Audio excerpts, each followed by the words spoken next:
তিরমিজি শরীফের 2416 নম্বর হাদিস শরীফের মধ্যে আল্লাহ রসুল ফরমান, কোন আদম সন্তান এক কদম নড়তে পারবে না আল্লাহর সামনে থেকে।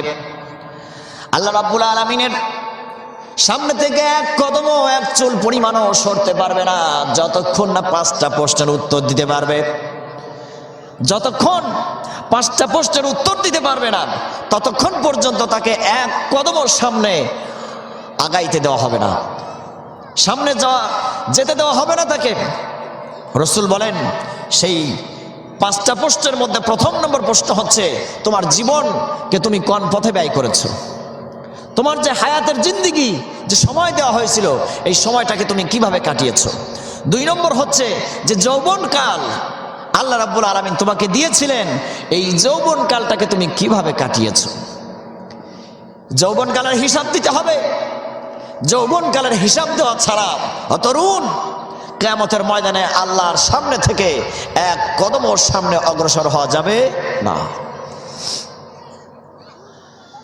এমনি ভাবে বুখারী শরীফের প্রথম নম্বর খণ্ডের 191 নম্বর পৃষ্ঠার 1405 নম্বর হাদিস শরীফের মধ্যে আল্লাহর নবী ফরমান, সাবাতুন ইউদিল্লুহুমুল্লাহু ফি দিল্লিহি ইয়াওমা লা দিল্লা ইল্লা দিল্লুহ, ইমামুন আদিলুন ওয়া শাবুন নাশা ফি ইবাদাতিল্লাহ। রাসূলুল্লাহ বলেন, কাল কিয়ামতের ময়দানের কথা চিন্তা করো। হাসরের ময়দানে যেদিন সূর্যটা 9,30,00,000 মাইল দূরে অবস্থান করবে না, এই 9,30,00,000 মাইল দূরের সূর্যটা যেদিন মাত্র 9 ইঞ্চি উপরে চলে আসবে, অর্ধ হাত উপরে চলে আসবে, মাথার মগজগুলো টকবক টকবক করতে থাকবে, ফুটতে থাকবে। ভাইয়ের আমার, বন্ধুরা আমার, রাসূলুল্লাহ বলেন সেদিন কোনো ছায়ার ব্যবস্থা থাকবে না, একমাত্র আরশে আজিমের ছায়া ব্যতীত কোনো ছায়ার ব্যবস্থা থাকবে না। রাসূলুল্লাহ বলেন, এ তরুণ সমাজ 7 শ্রেণীর মানুষ সেদিন সেই আরশে আজিমের ছায়া তলে স্থান পাবে। তন্মধ্যে একটা শ্রেণী হচ্ছে ওই তরুণ, ওই যুবক, যেই যুবকটা তার যৌবনকালটাকে আল্লাহর ইবাদতের মাধ্যমে কাটিয়ে দিয়েছে।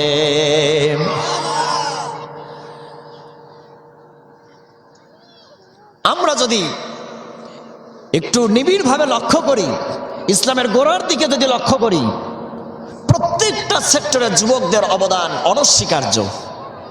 আচ্ছা বলেন তো দেখি, জান্নাতের সুসংবাদ প্রাপ্ত কতজন সাহাবী?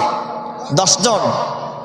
এই 10 জন সাহাবীদের মধ্যে যারা ছিলেন তাদের একটু খুঁজে দেখি, বৃদ্ধ ছিলেন না যুবক ছিলেন? হযরত আবু বকর সিদ্দিক রাদিয়াল্লাহু তাআলা আনহু, উনি যখন ইসলাম কবুল করেন তখন ছিলেন মাত্র 37 বছরের টকবকে যুবক। 37 বছরে কি দাঁতটা সবকিছু পড়ে একেবারে বুড়ো খুনখুনো হয়ে যায়? যৌবনের রক্ত যখন প্রতিটা শিরায় উপশিরায় ধাবমান, এই তরুণ বয়সে তিনি ইসলামকে কবুল করে নিয়েছিলেন। হযরত ওমর ফারুক রাদিয়াল্লাহু তাআলা আনহু যখন ইসলাম কবুল করেন তখন তার বয়স ছিল মাত্র 27 বছর। কত বছর? হযরত উসমান গনি রাদিয়াল্লাহু তাআলা আনহু যখন ইসলাম কবুল করেন তখন তার বয়স ছিল মাত্র 34 বছর। হযরত আলী কাররামাল্লাহু ওয়াজহা যখন ইসলাম কবুল করেন তখন তার বয়স ছিল মাত্র 10 বছর। সুবহানাল্লাহ বলেন। সব এগুলো কি বৃদ্ধ বয়সের চিহ্ন না যৌবনকালের চিহ্ন? যৌবনকালের সাক্ষী বহন করছে। এমনি ভাবে হযরতে তলহা ইবনে উবাইদুল্লাহ তিনি যখন ইসলাম কবুল করেন তখন তার বয়স ছিল মাত্র 14 বছর। জুবাইর ইবনুল আওয়াম যখন ইসলাম কবুল করেন তখন তার বয়স ছিল মাত্র 16 বছর। এরপরে হযরতে সাদ ইবনে আবি ওয়াক্কাস রাদিয়াল্লাহু তাআলা আনহু যখন ইসলাম কবুল করেন তখন তার বয়স ছিল মাত্র 17 বছর। এমনি ভাবে সাঈদ ইবনে যায়েদ রাদিয়াল্লাহু তাআলা আনহু যখন ইসলাম কবুল করেন তখন তার বয়স ছিল মাত্র 15 বছর। এমনি ভাবে আবু উবাইদা ইবনুল জাররাহ রাদিয়াল্লাহু তাআলা আনহু যখন ইসলাম কবুল করেন তখন তার বয়স ছিল মাত্র 27 বছর। আব্দুর রহমান ইবনে আউফ রাদিয়াল্লাহু তাআলা আনহু যখন ইসলাম কবুল করেন তখন তার বয়স ছিল মাত্র 30 বছর। এই যে আশরায়ে মুবাশশারা, একজনও বৃদ্ধ ছিলেন? কথা বলেন। প্রত্যেকেই তরুণ ছিলেন, প্রত্যেকেই টকবগে যুবক ছিলেন, প্রত্যেকেই সদ্য মোচ গজানো নব্য যুবক ছিলেন। কথা বলেন ঠিক না ঠিক? আমার ভাইরা, অত দূর যাওয়া লাগবে না, আমরা যদি আরেকটু নিকটবর্তী হই, বেশি দূর যেতে হবে না। বদর যুদ্ধের সময় ইসলামের প্রধান শত্রু, ইসলামের চূড়ান্ত দুশমন আবু জেহেলের হত্যাকারী দুজন ছোট্ট সাহাবী হযরত মুআজ এবং মুআওয়াজ রাদিয়াল্লাহু আনহুমা এই ইসলামের চূড়ান্ত দুশমনকে হত্যা করেছিল। কত বছর বয়সে জানেন? মাত্র 15 বছর বয়সে। সুবহানাল্লাহ। এরপরে আমরা কম বেশি সকলে অবগত আছি, ভারত উপমহাদেশে রাজা দাহিরের বিরুদ্ধে হযরতে কাসিম মুহাম্মদ বিন কাসিম যখন সিন্ধু প্রদেশ রাজা দাহিরের বিরুদ্ধে লড়াই করে যখন সিন্ধু প্রদেশ বিজয় করলেন, তখন তার বয়স ছিল মাত্র 17 বছর, 712 খ্রিস্টাব্দের কথা। এমনিভাবে আমরা যত ইসলামের যে সমস্ত বিজয় হয়েছে, ইসলামের যে সোনালী যুগ, আমরা প্রত্যেকটি যুগে যদি লক্ষ্য করি, দেখা যাবে শুধু তরুণদের অবদান, তরুণদের অবদান আর তরুণদের অবদান। সুবহানাল্লাহ। পিছনের ইতিহাস আর বর্তমান যুগের ইতিহাস মিল খায়। কথা বলেন? সেই যুগে ছিল শুধু তরুণদের অবদান। আজকে তরুণ সমাজ কোথায়? আজকে তরুণ সমাজ এই তরুণ বয়সে কি করার কথা ছিল আর কি করছে?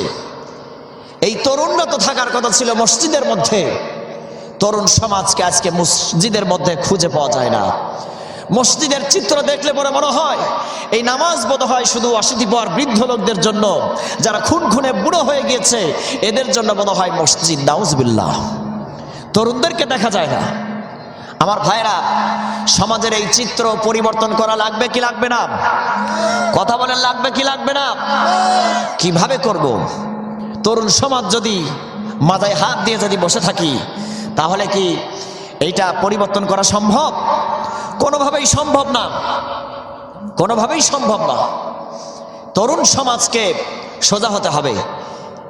সরকার নানানভাবে, আপনারা শুনছেন, নানানভাবে মাদক দ্রব্য নেশা থেকে তরুণ সমাজকে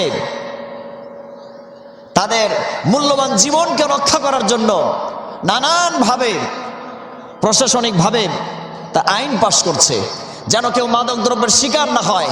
আমার আপনার কলিজার টুকরা সন্তানরা যেন মাদক দ্রব্যের শিকার না হয়, কোনো অশ্লীল অপকর্ম কাণ্ডে যেন লিপ্ত না হয়, জিএফ নিয়ে যেন ঘোরাঘুরি না করে। নানানভাবে প্রশাসনিক পর্যবেক্ষণ করা হচ্ছে। এরপরেও এইগুলি থেকে দেখা যাচ্ছে যুব সমাজকে বাঁচানো সম্ভব হচ্ছে না। আমি বর্তমান সরকারকে জানিয়ে দিতে চাই, একটা বিষয় মনে রাখতে হবে। আল্লাহ রাব্বুল আলামিন ঘোষণা করে দিয়েছেন, ইন্নাস সালাতা তানহা আনিল ফাহশাই ওয়াল মুনকার। আল্লাহু আকবার। বিশ্বাস করতে হবে মুসলমান ভাইরা আমার, বন্ধুরা আমার, আল্লাহ রাব্বুল আলামিন বলে দিয়েছেন, নামাজ যদি কেউ ঠিক মতো আদায় করে, নামাজ যদি কারোর সহি হয়ে যায়, ওই লোকটার মাদক দ্রব্যর নেশা করবে না, ওই লোকটার নেশাখোর থাকবে না, ওই লোকটার চুরি করতে পারবে না, ওই লোকটার ওজনে কম দিতে পারবে না, ওই লোকটা আর কোনোদিন মাদক দ্রব্য সেবন করবে না। নামাজ যদি কারোর ঠিক হয়ে যায়, ওই মানুষটা সোনার মানুষে পরিণত হয়ে যাবে। সুতরাং আমার কাছে মনে হয় চেষ্টাটা উল্টোভাবে হচ্ছে। চেষ্টাটা ডাইরেক্টলি মাদকদ্রব্য থেকে বিরত রাখতে হবে। কিন্তু আমার কাছে মনে হচ্ছে এই স্লোগানের চাইতে যদি এই তরুণ সমাজকে মসজিদের মধ্যে প্রবেশ করাতে হবে, এই স্লোগান যদি দেওয়া হতো, আর যদি আইন পাশ করা হতো, কোনো মুসলমানের সন্তান আজান পর পরে আর মসজিদের বাইরে থাকতে পারবে না, সমস্ত মুসলমানকে বাধ্যতামূলক মসজিদের মধ্যে ঢুকতে হবে, আমার মনে হয় এই মাদক দ্রব্য যতটুকু ঠেকানো সম্ভব হচ্ছে, এর চাইতেও আরো দ্রুত গতিতে এই তরুণ সমাজকে মাদকদ্রব্য থেকে রেহাই দেওয়া সম্ভব হতো। কথা বলেন ঠিক না বেঠিক? আরো দ্রুত গতিতে সম্ভব হতো। সবচাইতে সহজ তরিকা হচ্ছে মসজিদমুখী করে দেওয়া। মসজিদমুখী যদি হয়ে যায়, অনেক বিনা পরিশ্রমে প্রশাসনিক ভাইদের অনেক বিনা পরিশ্রমে অনেক কষ্ট ক্লেশ ছাড়াই দেখা যাবে অনেক কাজকর্ম যেগুলি লাঠি দিয়ে পিটায় সম্ভব হচ্ছে না, মসজিদের মধ্যে ঢুকানোর কারণে সেই কথাগুলি, সেই আইনগুলো বাস্তবে রূপান্তরিত হয়ে গিয়েছে। সুবহানাল্লাহ। বুঝে আসতেছে আপনাদের কথা? এই জন্য মসজিদমুখী করতে হবে। আজকেও আমি চিন্তা করতেছিলাম যে মসজিদমুখী যদি হয়ে যায়, তাহলে এইগুলির আর ওয়াজ করা লাগবে না যে মাদকদ্রব্য খাওয়া নিষেধ। কথা বলেন?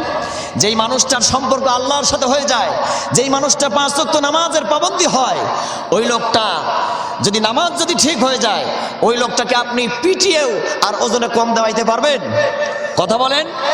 ওই লোকটাকে যদি আপনি বলেন যে ভাই আপনাকে এত টাকা দিব, আপনি মাদকদ্রব্য সেবন করেন, আপনি একটু মদ খান, সম্ভব হবে?